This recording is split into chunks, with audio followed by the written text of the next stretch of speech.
Yo, you probably think you're smart and all that. Hmm? Is that what your mama told you?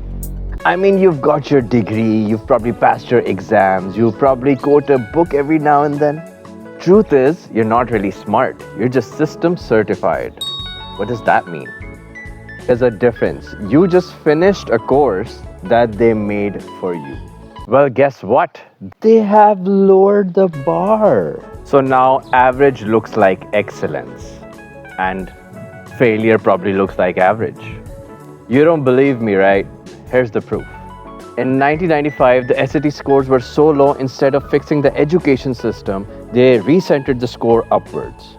In 2020, they scrapped the essay test and the subject test because too many students could not handle critical thinking.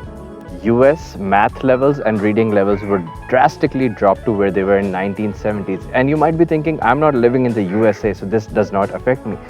It happened everywhere. They do this everywhere because they will not make the US weak, right? US is the superpower. They have to flatline it everywhere. US is not stupid, that's just gonna make itself weak. It's the superpower. Come on, guys. Russia is just waiting to take over. They'll not give Russia an excuse. So dumbing down society isn't just a glitch, it's a feature. It's done on purpose. 1903, Rockefeller creates an education board and he says this very out loud.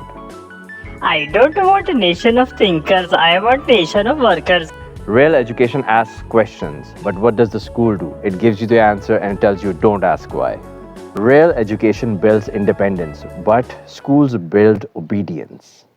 You didn't learn how to think, you learned how to repeat. Yeah, I came inside. It's just the sun is too much outside. Most of you don't even remember what you memorized, but you know what you remember? Obedience, how to comply, how to listen to the rules, how to obey. Ask for permission, follow the rules. You know what that is? That's called domestication. How's that education in any way? Rockefeller had a lot of influence in the Board of Education since 1903. So 100 years of control of education all over the world. I just want you to let that sink in. The truth hurts, but it also frees you. This is not about insulting you at all. This is just me trying to open your eyes, trying to wake you up. You were never meant to be dumb, but they needed to dull you enough so you follow the rules and you keep the wheel turning. They gave you a diploma instead of depth, which is just so wrong to humanity. So we're making a community and it's all about living freely. Nobody's caged. You don't live in a jail. Nobody's stuck. So go in the description, follow the links, and see you later.